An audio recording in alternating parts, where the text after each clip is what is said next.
غرباء غرباء غرباء غرباء غرباء غرباء.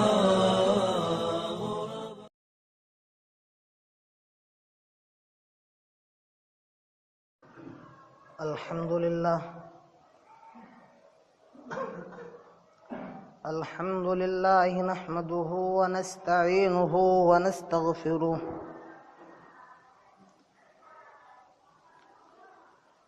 ونعوذ بالله من شرور أنفسنا ومن سيئات أعمالنا من يهده الله فلا مضل له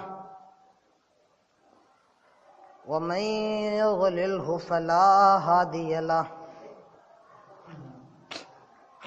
وأشهد أن لا إله إلا الله وحده لا شريك له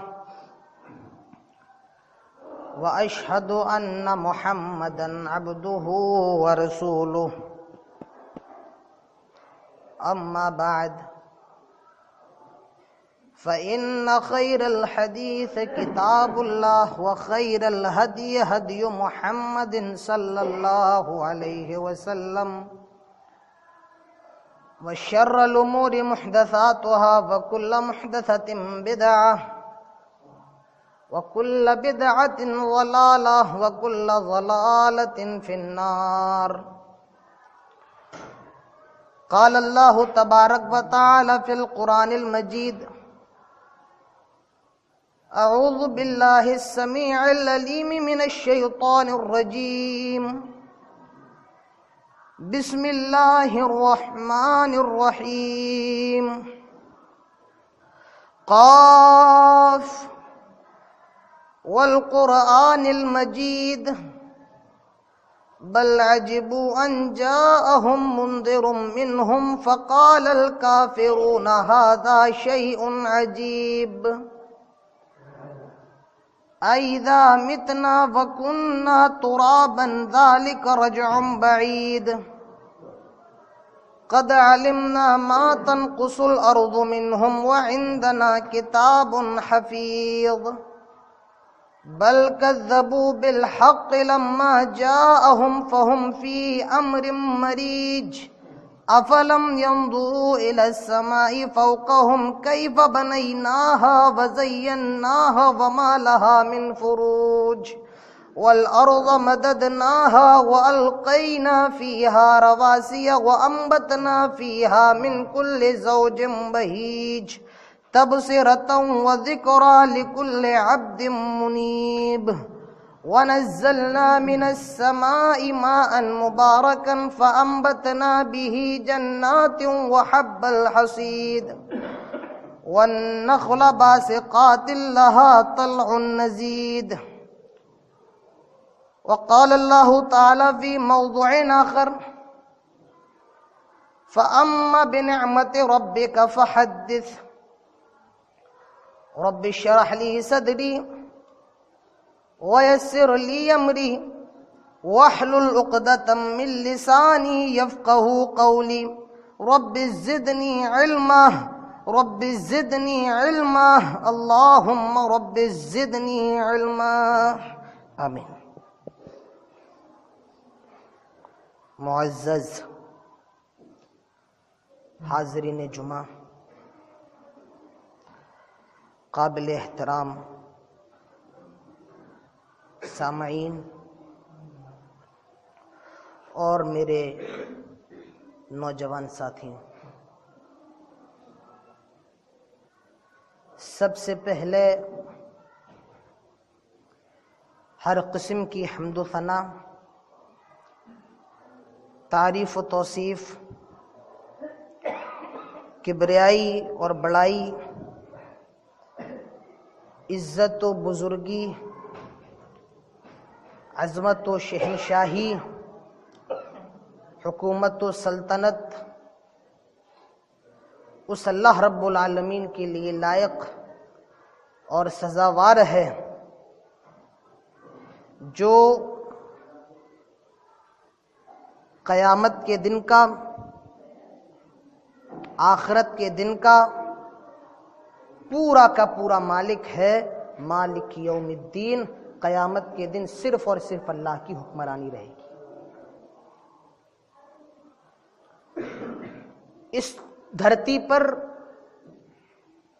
جتنے بھی درخت ہیں ان کو کاٹ کر قلم بنا دیا جائے، اور اس سنسار کے اندر جتنا بھی سمندر ہے اس کے پانی کو سیاہی بنا دیا جائے، اگر اس قلم اور سیاہی کے ذریعے ہم اللہ کی نعمتوں کو شمار کرنا چاہیں، اللہ کی نعمتوں کو لکھنا چاہیں، اللہ کی قسم قلم ختم ہو جائیں گے، سیاہی خشک ہو جائے گی، لیکن اللہ کی نعمتوں کو ہم شمار نہیں کر سکتے ہیں، اللہ کی نعمتوں کو گن نہیں سکتے ہیں۔ وَإِن تَعُدُّوا نِعْمَةَ اللَّهِ لَا تُحْصُوهَا۔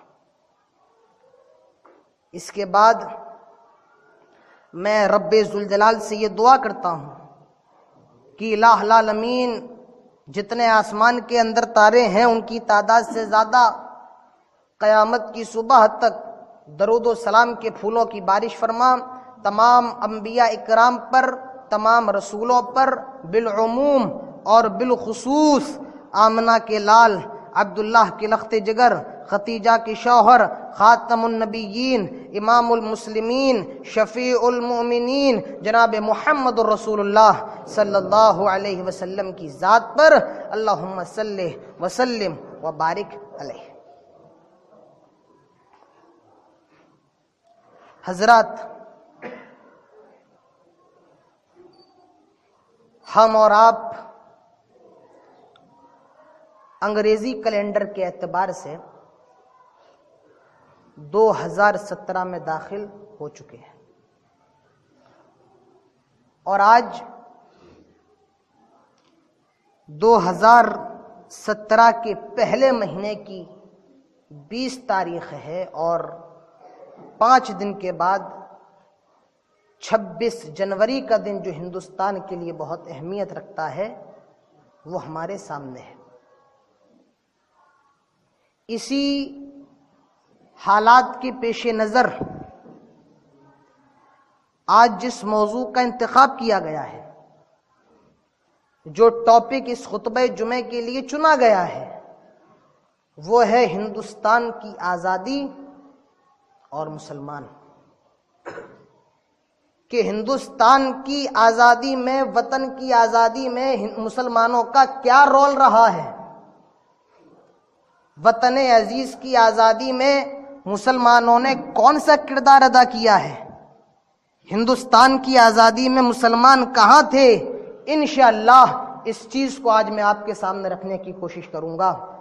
بہت سے لوگ کہتے ہیں کہ ہندوستان کی آزادی کا ذکر، آزادی ہندوستان کا تذکرہ ممبر رسول سے نہیں کرنا چاہیے، آزادی ہندوستان کا تذکرہ ممبر و محراب سے نہیں کرنا چاہیے، کیونکہ اس کا تعلق ہماری دینداری سے نہیں ہے، اس کا کانٹیکٹ ہماری دینداری سے نہیں ہے۔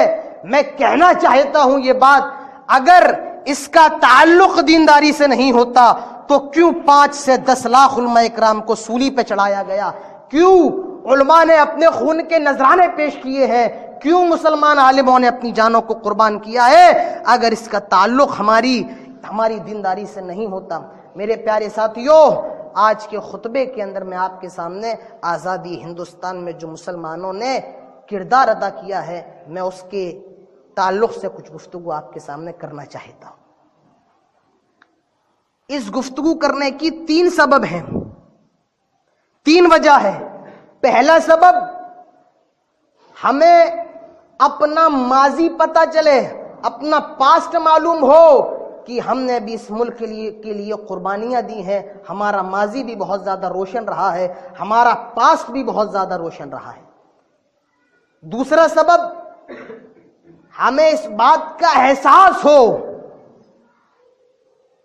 کہ جن مسلمانوں نے اس ملک کو آزاد کرانے کے لیے قربانیاں دی ہیں، ہمیں ان کو یاد رکھنا چاہیے، ان کی قربانیوں کو فراموش نہیں کرنا چاہیے۔ اور تیسرے سبب، جو لوگ کہتے ہیں کہ ہندوستان کو آزاد کرانے میں مسلمانوں نے حصہ نہیں لیا، آج کی تقریر اس بات پر غماز ہے، اس بات پر دلالت کر رہی ہے کہ آزادی ہندوستان کے لیے مسلمان بھی سب سے زیادہ آگے رہے ہیں، اور مسلمانوں نے اس ملک کے لیے کیا نہیں کیا۔ پھانسی کی سزا، سولی کی سزا، قتل کی سزا، الغرض جو سب سے کٹھن سزا کالا پانی کی سزا ہوا کرتی تھی اس میں بھی مسلمانوں کو آگے کیا گیا۔ کالا پانی کی سزائیں بھی مسلمانوں کو دی گئیں، جو سب سے خطرناک سزا کالا پانی کی انگریزوں کے زمانے میں دی جاتی تھی، وہ اس کا بھی سامنا مسلمانوں کو کرنا پڑا۔ اور 100% میں سے 90% مسلمان کالا پانی میں رہے ہیں۔ جو کالا پانی کی سزائیں دی گئیں 100% میں سے 90% اس میں مسلمان تھے، صرف 10% اس میں ہندو وغیرہ تھے۔ اس بات سے میں انکار نہیں کر سکتا ہوں، اور ہسٹری کا کوئی بھی جاننے والا اس بات سے انکار نہیں کر سکتا ہے کہ ہندوستان کی آزادی کے لیے ہندوؤں نے اپنی قربانیاں پیش نہیں کی۔ قربانیاں سب نے پیش کی ہیں، ہم نے بھی قربانیاں پیش کی ہیں، انہوں نے بھی قربانیاں پیش کی ہے، یہ حقیقت ہے۔ ہندوؤں نے بھی قدم بڑھایا، مسلمانوں نے بھی قدم بڑھایا، لیکن اس چیز کو فراموش نہیں کرنا چاہیے کہ ہم نے کچھ نہیں کیا ہے، ہم نے بہت کچھ کیا ہے۔ ہر طریقے کی سزائیں مسلمانوں کو دی گئی۔ آئیے میں آپ کے سامنے مسلمانوں کی قربانی رکھتا چلوں۔ ہم نے قربانیاں صرف اپنے مال کی پیش نہیں کی ہیں، ہم نے قربانیاں صرف اپنے گھروں کی پیش نہیں کی ہیں۔ ہندوستان کی آزادی کے لیے، انگریزوں سے لڑنے کے لیے مسلمانوں نے اپنی جان کے بھی نذرانے پیش کیے ہیں۔ تاریخ اٹھائیے، ہندوستان کی ہسٹری اٹھائیے، مغل سلطنت جس پر ختم ہوتی ہے، جو آخری بادشاہ تھا بہادر شاہ ظفر، انگریزوں کی حکومت تھی، اس کے 4 بیٹے، 4 نونہال بیٹوں کو اس کے سامنے زندہ ذبح کیا گیا، مار دیا جاتا ایک الگ بات تھی، تلوار سے مار دیا جاتا یہ ایک الگ مسئلہ تھا، پھانسی پہ چڑھا دیا جاتا یہ الگ چیز تھی۔ اس کو اس کے سامنے ذبح کیا جا رہا ہے، ارے چلو کوٹری میں لے جا کے مار رہے ہیں، کم سے کم باپ کو نظر نہیں آ رہا ہے، چلو پھانسی پہ چڑھا رہے ہیں، ایک جھٹکے میں مر جائے گا، لیکن یہاں ذبح کیا جا رہا ہے، ان کو لٹا کر ان کی گردنوں پر چھری چلائی جا رہی ہے۔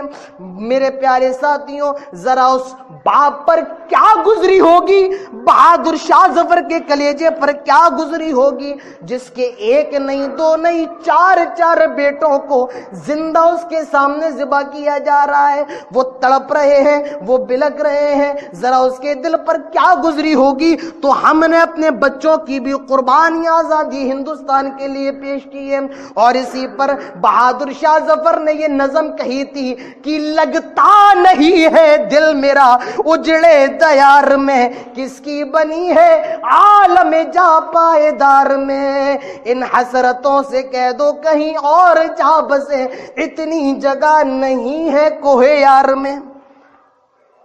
اب بات کرتے ہیں قربانی کی، آپ کہتے ہیں ہم نے قربانی نہیں دی ہے، آئیے میں آپ کو بتاؤں ہم نے ہندوستان کے لیے کتنی زیادہ قربانیاں دی ہیں۔ ایک نام مجھے یاد آ رہا ہے لیکن لوں گا نہیں، نام لوں گا نہیں۔ ایک بابا جی ہیں، ان کے پاس دنیا کی ہر بیماری کا علاج ہے، لیکن خود کی ایک بیماری اس سے نہیں نپٹ پاتے ہیں۔ انہوں نے ایک مخصوص نعرے کے اوپر کہا تھا جس کے شروع میں بھارت ہے اور اخیر میں جے ہے، کہا تھا جو اس نعرے کو نہ لگائیں ان کا ٹارگٹ مسلمان تھے، کہا جو اس نعرے کو نہ لگائیں ان کی گردنیں کاٹ دو، ان کو مار دو، کیونکہ انہیں اپنے وطن سے محبت نہیں ہے، انہیں ہندوستان سے محبت نہیں ہے۔ میں کہنا چاہتا ہوں ہمیں اپنے وطن سے اتنی زیادہ محبت ہے کہ ہم نے اپنی گردنوں کو کٹا دیا۔ آپ ہماری وطن پرستی پہ شک نہ کیجئے، جب جب مہاتما گاندھی کا نام آئے گا تب مولانا ابوالکلام آزاد رحمت اللہ علیہ کا بھی نام آئے گا، جب شہداء کے ذکر کیے جائیں گے تو ان میں اشفاق اللہ خان کا بھی ذکر آئے گا جس کو پھانسی کے تختے پر چڑھا دیا گیا تھا، جب جب ذکر آئے گا اس میں ٹیپو سلطان کا بھی نام لیا جائے گا، اس میں سراج الدولہ کا بھی نام لیا جائے گا۔ تو ہم نے بھی بہت زیادہ خون کی قربانیاں پیش کی ہیں۔ آزادی ہندوستان میں علماء کا رول بہت اہم رہا ہے۔ سب سے خطرناک سزا اس دور میں کالا پانی ہوا کرتی تھی جو کلکتہ سے گزر کے جایا جاتا تھا. انڈمان نکوبار ایک ٹاپو ہے, کالا پانی اسے کہا جاتا ہے. سب سے خطرناک سزا وہاں کی ہوا کرتی تھی. صاحب اسیر لکھتے ہیں سزا کیسی ہوتی تھی. کوٹریاں بنی ہوتی تھیں, کوٹریاں, اور ان کوٹریوں کا سائز کیسا ہوتا تھا, 4 فٹ چوڑی اور 5 فٹ لمبی ہوا کرتی تھیں. صاحب اسیر لکھتے ہیں سب سے زیادہ اس میں مسلمانوں کو ڈالا گیا اور انگریزوں کا سب سے پہلا نشانہ مسلمان تھے, کیونکہ مسلمانوں کے پاس حکومت تھی, مسلمانوں کے پاس سلطنت تھی, ہمارے پاس پاور تھا. اسی لیے انگریزوں نے سوچا سب سے پہلے مسلمانوں کو ختم کیا جائے, اسی لیے سب سے پہلا نشانہ مسلمان رہے ہیں. صاحب اسیر لکھتے ہیں 4 فٹ چوڑی اور 5 فٹ لمبی کوٹریاں ہوا کرتی تھیں, انہی میں علماء اکرام کو ڈالا جاتا تھا. پورا کا پورا اندھیرا, کوئی ہوا نہیں, کوئی سوراخ نہیں, کوئی روشنی نہیں, اندھیری کوٹری ہے, کالا پانی کی جگہ ہے, وہاں پر علماء کو ڈالا جاتا تھا. اور کھانے میں کیا ملتا تھا یہ بھی صاحب اسیر لکھتے ہیں 24 گھنٹے میں ایک بار اس کوٹری کے دروازے کھلتے تھے. 24 گھنٹے میں ایک بار کوٹری کے دروازے کھلتے تھے, اور 2 روٹی, محض 2 روٹی اور تھوڑی سی دالیاں ساگ پر یہ کھانا محیط ہوتا تھا. تھوڑا سا ساگ, 2 روٹی دی جاتی تھی. اور روٹی کا عالم کیا تھا, صاحب اسیر بھی اس کوٹری میں رہے ہیں. صاحب اسیر کہتے ہیں اس روٹی کا عالم یہ تھا کہ آٹا تھوڑا تھا اور اس سے 3 گنا زیادہ بال اور مٹی ہوا کرتے تھے. روٹی کا بھی عالم دیکھیے, ہماری روٹی کھا رہے ہیں ہم, میدا کی کھا رہے ہیں, آٹے کی کھا رہے ہیں. صاحب اسیر کہتے ہیں روٹی بھی جو آتی تھی, آٹا تو بہت کم ہوتا تھا, بہت کم, زیادہ تر بال ہوتے تھے اور مٹی ہوتی تھی. میرے پیارے ساتھیوں, مٹی ہم کھا نہیں سکتے ہیں, بال ہم ہضم نہیں کر سکتے ہیں. ذرا اندازہ لگاؤ کس کس طریقے کی سزائیں دی جا رہی ہیں, کس کس طریقے کا ظلم علماء کے ساتھ کیا جا رہا ہے. اور آج ہم پہ آپ یہ تانا دیتے ہیں کہ ہم نے ہندوستان کی آزادی کے لیے نہیں کیا, ہم نے بہت کچھ کیا ہے. سب سے زیادہ کالے پانی کی سزا علماء کو دی گئی, اور میں یہ فخر سے کہوں گا سب سے زیادہ سزائیں علماء اہل حدیث کو دی گئی ہیں. یہ ایک تاریخی چیز ہے, کبھی اس کو فراموش مت کرنا. سب سے زیادہ ظلم علماء اہل حدیث پر کیا گیا ہے, کوئی اتنا زیادہ آگے نہیں آیا. سب سے پہلے جو آگے آنے والے تھے وہ علماء اہل حدیث تھے. علامہ نذیر حسین محدث دہلوی رحمت اللہ علیہ, جنہوں نے انگریزوں کے خلاف فتویٰ جاری کیا, سب سے پہلے جنہوں نے فتویٰ جاری کیا. اسی طریقے سے شاہ اسماعیل شہید رحمت اللہ علیہ, اسی طریقے سے علماء صادق پور کی قربانیاں بھی آپ کے سامنے میں رکھنا چاہتا ہوں. بہار کی راجدھانی اس وقت پٹنہ ہے. پٹنہ کا پرانا نام پاٹلی پتر ہے, اور اس سے بھی پرانا نام پٹنہ کا عظیم آباد ہے. ایک محلہ تھا وہاں پر صادق پور کے نام سے. علماء اہل حدیث صادق پور کے, انہوں نے بھی انگریزوں کی خوب بغاوت کی, جم کر انگریزوں کے بہت خلاف رہے. ایک دن ایسا آیا, عید کا دن ہے, پٹنہ کے اندر عید کا دن ہے, علماء صادق پور اپنے اپنے گھروں میں ہے, عید کی خوشیاں منائی جا رہی ہیں. عظیم آباد کے اندر چھوٹا سا محلہ ہے, نام ہے اس کا صادق پور.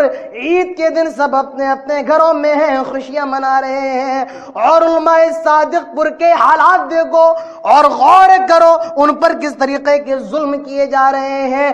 عین عید کے دن, عید الفطر کے دن نماز سے فارغ ہوئے, پورے محلے پر بلڈوزر چلا دی گئی, پورے محلے کے گھروں کو تہس نہس کر دیا گیا. یہ قربانی ہماری نہیں تو اور کس کی ہے؟ ارے ہم پر دہشت گردی کا فتویٰ لگانے والوں اور یہ کہنے والوں, اگر ہندوستان سے آتنکواد کو ختم کرنا ہے تو وہابیوں کو ختم کر دو. ارے آؤ دیکھو ہم نے بھی وطن عزیز کے لیے کیسی کیسی قربانیاں دی ہیں. ہمارے گھر تہس نہس کر دیے گئے, ہمیں اپنے اپنے گھروں سے دور کر دیا گیا, لیکن ہم آزادی آزادی میں آگے آگے رہے، تم اپنے ثبوت دکھاؤ، میں منع نہیں کرتا ہوں، تم نے بھی ساتھ دیا، ہم نے بھی ساتھ دیا، لیکن سب سے زیادہ جو ساتھ دیا وہ علماء اہل حدیث نے دیا۔ انگریز سب سے زیادہ علماء اہل حدیث سے ڈرا کرتے تھے۔ W ہنٹر جو ایک رائٹر ہے جس نے ہندوستان کی آزادی کے اوپر کتاب لکھی ہے، اس نے کہا انگریز سب سے زیادہ جس سے ڈرا کرتے تھے وہ کوئی اور نہیں بلکہ وہابی ہوا کرتے تھے، ہمیں وہابی کہا جاتا تھا۔ یہی الفاظ اس کی کتاب کے اندر موجود ہے۔ وہابیوں سے سب سے زیادہ خوف کھایا کرتے تھے، اور 3 کتابیں ایسی تھیں جس سے انگریز سب سے زیادہ ڈرا کرتے تھے۔ پہلی کتاب تقویت الایمان جو شاہ اسماعیل شہید رحمت اللہ علیہ کی لکھی ہوئی ہے، سب سے پہلی وہ کتاب ہے جس سے انگریز ڈرا کرتے تھے۔ اور میں یہ بات فخر سے کہوں گا الحمدللہ یہ کتاب بھی ہمارے عالم نے لکھی ہے، جماعت اہل حدیث کے خادم نے لکھی ہے، شاہ اسماعیل شہید رحمت اللہ علیہ۔ سب سے پہلی کتاب یہ تھی جس سے انگریز ڈرا کرتے تھے، کیونکہ اس کے اندر پورا توحید بھری پڑی تھی اور شرک سے روکا گیا تھا۔ اگر میں یہ کہوں تو غلط نہیں ہوگا کہ بریلویوں کو نانی یاد دلا دی تھی اس کتاب نے، تو یہ جملے بھی میرے صحیح ہوں گے۔ سب سے زیادہ انگریز اسی سے دہشت کھایا کرتے تھے۔ اور دوسری کتاب کون سی تھی؟ سید احمد شہید کی ایک کتاب تھی، اس سے بھی انگریز ڈرا کرتے تھے۔ اور تیسری کتاب شرح وقایہ کا کتاب الجہاد تھا، اس سے بھی انگریز بہت خوف کھایا کرتے تھے۔ W ہنٹر لکھتا ہے یہ 3 کتابیں ایسی تھیں، انگریز دہشت میں رہتے تھے، اور ایک تحریک کو انہوں نے نام ہی دے دیا تھا وہابی تحریک۔ یہ وہابی تحریک ہے۔ اندازہ لگاؤ، ہم نے تو بہت قربانیاں پیش کی ہیں، آپ بتائیے آپ نے کتنی قربانیاں دی ہیں۔ ہمیں اس ملک کو چھوڑنے کی بات نہ کرو، ہم اس ملک کے باشندے ہیں، ہم نے بھی اپنا خون اس ملک کے لیے دیا ہے۔ آپ کہتے ہو دہشت گردی ختم کرنا ہے تو انہیں ختم کر دو۔ آئیے میں آپ کے سامنے اور قربانی پیش کرتا چلوں، کیسے علماء اہل حدیث نے قربانیاں پیش کی ہیں۔ مولانا یحییٰ رحمت اللہ علیہ اور ان کے ساتھ 2 علماء کو پکڑ لیا گیا، تینوں اہل حدیث ہیں۔ ایک کا تعلق صادق پور سے، بہار پٹنہ سے عظیم آباد کے صادق پور سے ہے، اور 2 لوگ اس کے ساتھ اور ہیں۔ 3 لوگوں کو پکڑ لیا گیا اور ان کو سزا سنائی گئی پھانسی کی، انہیں پھانسی دے دی جائے، انہیں پھانسی کے تختے پر لٹکا دیا جائے۔ وہ لوگ پھانسی کے تختے پر لٹکنے کے لیے تیار ہیں، لیکن تینوں مسکرا رہے ہیں، تینوں کے چہرے سے مسکان نکل رہی ہے۔ اس جیلر نے دیکھا، کہا کیا ماجرا ہے؟ موت تمہارے سامنے چیخ رہی ہے اور تم ہو کہ تم مسکرا رہے ہو، تمہارے چہرے پر یہ مسکراہٹ کا سبب کیا ہے؟ مولانا یحییٰ صادق پوری کہتے ہیں ہم نے اپنے ملک کے لیے قربانی دی ہے، ہم نے اپنے ملک کے لیے قربانی دی ہے، اور ہم اگر اپنے ملک کے لیے شہید ہو جائیں تو اس سے بڑے فخر کی بات کیا ہوگی، اس سے بڑی عظمت کی بات کیا ہوگی، اس سے بڑے فخر کی بات کیا ہوگی۔ اس جیلر نے یہ دیکھا کہ پھانسی دینے سے تو ان کو خوشی ہو رہی ہے، اس نے پھانسی کی سزا کاٹ کر عمر قید با مشقت کی سزا سنائی۔ یہ ہماری قربانیاں نہیں تو اور کیا ہیں؟ میرے پیارے ساتھیوں، تم ہمیں کہتے ہو ہم نے اس ملک کے لیے کیا کیا ہے؟ ارے ہم نے اس ملک کو تاج محل دیا ہے، ہم نے اس ملک کو لال قلعہ دیا ہے، ہم نے اس ملک کو جامع مسجد دی ہے، ہم نے ہندوستان کو ہندوستان بنایا ہے، ہم نے بھارت کو ہندوستان کے لقب سے مزین کیا ہے، ہم نے بہت کچھ کیا ہے، مگر افسوس آج ہماری قربانی فراموش کر دی گئی ہے، آج ہماری تاریخ صفحے ہستی سے مٹا دی گئی ہے۔ کیا تمہیں مولانا ابوالکلام آزاد یاد نہیں؟ کیا تمہیں علماء صادق پور یاد نہیں؟ کیا تمہیں علماء اہل حدیث یاد نہیں؟ ہم اہل حدیثوں نے بھی خون کے نذرانے پیش کیے ہیں، ہم اہل حدیثوں نے بھی اپنے خون کی قربانیاں دی ہیں، ہمیں بھی مارا گیا، ستایا گیا، پھانسی کی سزائیں سنائی گئیں، ہمیں بھی قتل کیا گیا۔ کون کہتا ہے ہم نے خون کے نذرانے پیش نہیں کیے؟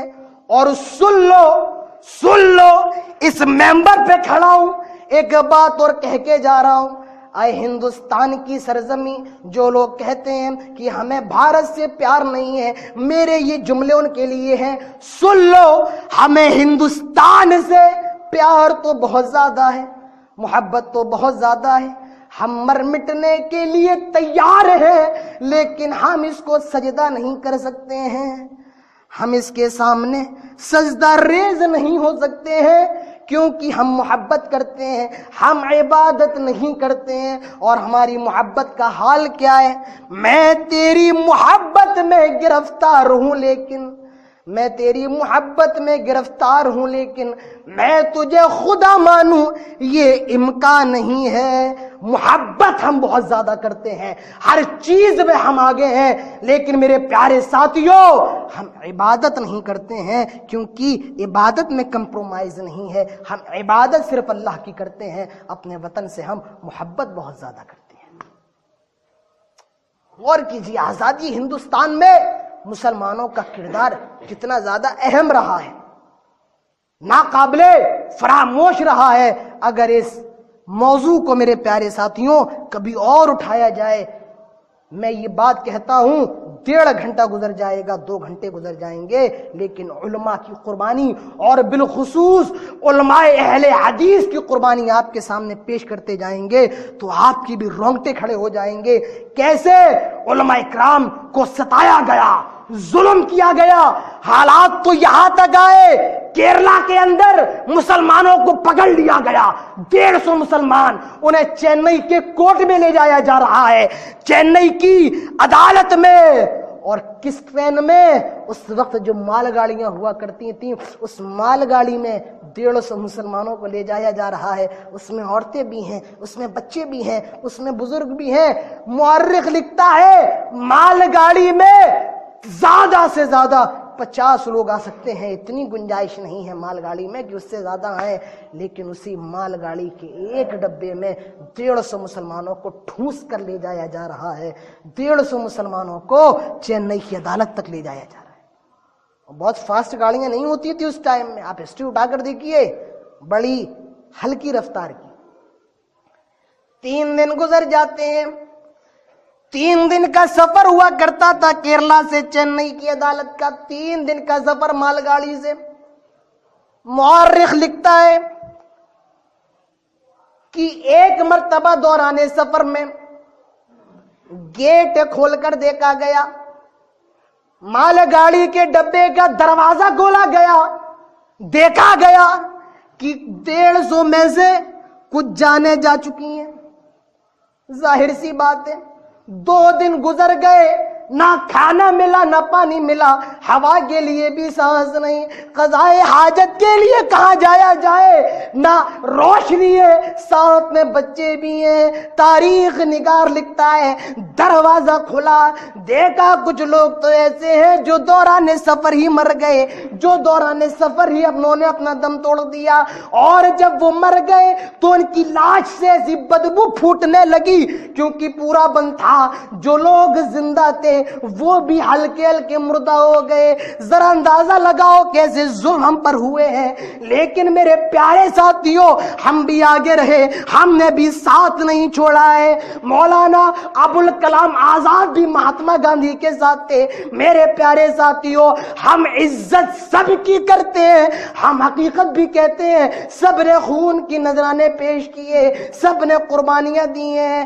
ہم تمہاری قربانیوں کا ذکر کرتے ہیں، ہم اپنی قربانیوں کا ذکر کرتے ہیں. لیکن میں تم سے یہ کہنا چاہتا ہوں تم ہماری قربانیوں کو بھی نہ بھولو، ہم نے بھی بہت قربانیاں دی ہیں. میرے پیارے ساتھیوں آپ یہ نہ کہیں مولوی عادل صاحب بغل میں کوتوالی ہے، آپ یہ کیا ذکر کر رہے ہیں. میرے پیارے ساتھیوں یہ حقیقت ہے، آپ تاریخ کے پنے الٹیے، یہ حقیقت میں آپ کے سامنے پیش کر رہا ہوں. کہتا ہوں وہی بات، سمجھتا ہوں میں جسے حق، میں زہر حلاحل کو کبھی کہہ نہ سکا. یہ حقیقت ہے. آج یہ بتانے کی ضرورت ہے ہمارے نوجوانوں کو، میرے نوجوانوں تم سے یہ تو کہا جاتا ہے آزادی ہند میں مہاتما گاندھی بھی تھے، پنڈت جواہر لال نہرو بھی تھے۔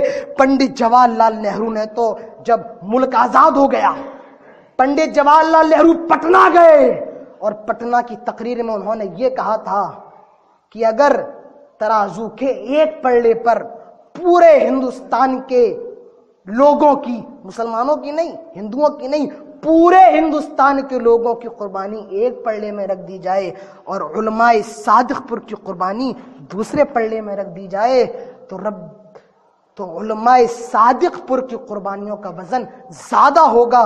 ذرا اندازہ لگائیے، ہم بھی بہت آگے رہے ہیں۔ آج ہمیں بتانے کی ضرورت ہے، آج ہمیں لوگوں کو اس بات سے آشنا کرنے کی ضرورت ہے کہ ہم مہاتما گاندھی کو بھی یاد رکھ رہے ہیں، ہم پنڈت جواہر لال نہرو کو بھی یاد رکھ رہے ہیں، مگر تم بھی مولانا ابوالکلام آزاد کو مت بھولو، تم بھی اشفاق اللہ خان کو نہ بھولو، تم بھی مولانا یحییٰ صادق پوری کو نہ بھولو، مولانا نذیر احمد محدث دہلوی کو نہ بھولو، نواب حسن صدیق خان کو نہ بھولو، تم ان کو یاد رکھو، ہم تمہیں یاد رکھیں گے۔ میرے پیارے ساتھیوں، آج ہمیں بتانے کی ضرورت ہے، وقت بہت زیادہ ہو گیا ہے اور اب وقت مجھے اجازت نہیں دیتا۔